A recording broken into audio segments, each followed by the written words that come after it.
Okay, so bad news. This was probably the least intense and interesting episode so far. The good news, it was still completely amazing.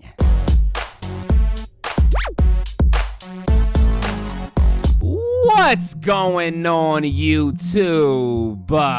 So I just recently got done watching the latest episode of Riverdale, and I have a few takeaways from the episode that I want to share with you guys. The biggest takeaways, my biggest takeaways of the episode. Now I have to warn you ahead of time though that these takeaways are going to be very, very heavily Grundy based, because this was a very, very heavy Grundy based episode. So let's go ahead and get into it in no particular order. Betty's mom found out about Miss Grundy and Archie thanks to Betty's diary in this episode. Now you knew this was gonna happen sooner or later. They weren't gonna keep having this secret relationship that nobody knew about. So it was only a matter of time before somebody found out, and everybody found out in this episode. And honestly, I couldn't be more happy about that fact, because this whole Archie and Miss Grundy thing, I mean, it's just not working for me. In fact, I'm pretty sure it's not working for anybody. I have yet to find one Archie and Miss Grundy shipper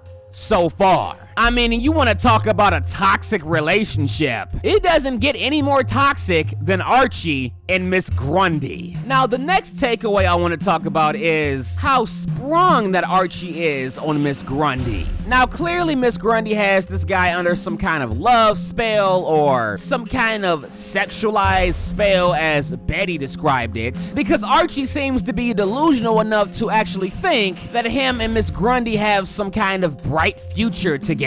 I don't know if I've ever seen a ship that was more obvious that they were not in game. And not only are they not in game, but they're not even a ship that should be taken seriously on any type of significant level. Well, I take that back. They shouldn't be taken seriously as far as, you know, their relationship and being together and whatnot. But at the same time, their relationship is probably very important to the plot. And I would be shocked if Mrs. Grundy's character specifically wasn't very important to the whole Jason Blossom storyline. So it's probably important as far as that goes, but there is no end game happening here. I think that much is fairly obvious. Now, the next big takeaway I want to talk about is Mrs. Grundy's real name. Her real name is Jennifer Gibson, and she had a gun in her car. Now, the gun being in her car is hardly proof of anything, so I mean, that's not really a huge takeaway, but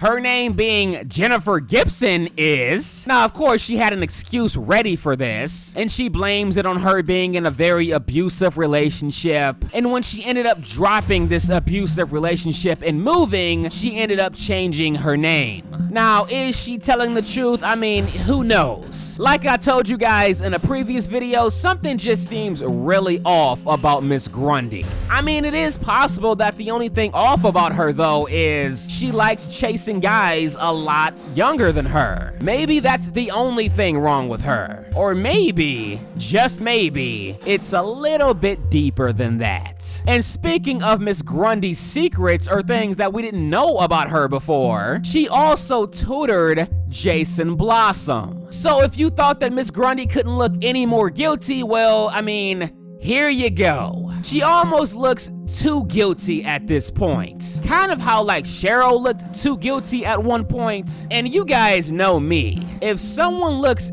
too guilty in a certain show, on most shows, more times than not, they probably aren't guilty. Because the writers are trying far too hard to make them look guilty. Probably to take focus off of the real killer in this situation. Then again, another pretty good tactic to use here is to make a whole bunch of different people look really guilty. So in that case, you have a bunch of different people that look really guilty. So you can't just key in on the one person that looks really guilty. That could be the direction that they're going in. Because first it was Cheryl that looked very guilty, and now it's Miss Grundy that looks very guilty. Add another suspect or two in there, and we got ourselves a really good mystery. And honestly, I kind of prefer it to be that way, honestly. I would prefer to have 3 or 4 really guilty looking suspects, and one of them actually end up being the killer, than to have some, some person that didn't look guilty at all at any point during any of this end up being the killer. I mean, I like being shocked and surprised and everything, but I don't want all of the evidence to point to different people just to have somebody who we thought had absolutely nothing to do with this end up being the killer. Unless maybe they can do it in a very, very, very clever way where the evidence was always there in front of us, but we just overlooked it all. And that's the only way that I would kind of like it if they went that route, where somebody who was never really a suspect ended up being the killer. There has to be some real evidence that was overlooked. It can't be like, oh, look, the janitor was the killer because he really hated Jason or something, even though that there was no real evidence at all pointing to him this whole entire time. Because if that happens, I'm gonna be pissed. I want this whole story and all of the evidence and all of the characters and all of the mystery, I want this all to actually mean something at the end of the day. Now, another really big takeaway from this episode was that Jughead actually lives in part of the drive-in, which explains why he's so passionate about it not being torn down. And also, his dad is a Southside Serpent, or whatever that gang is called. I was wondering why he wasn't at all nervous that a gangbanger was standing in front of him, smiling. That explains it. So now Jughead is gonna have to find somewhere else to live.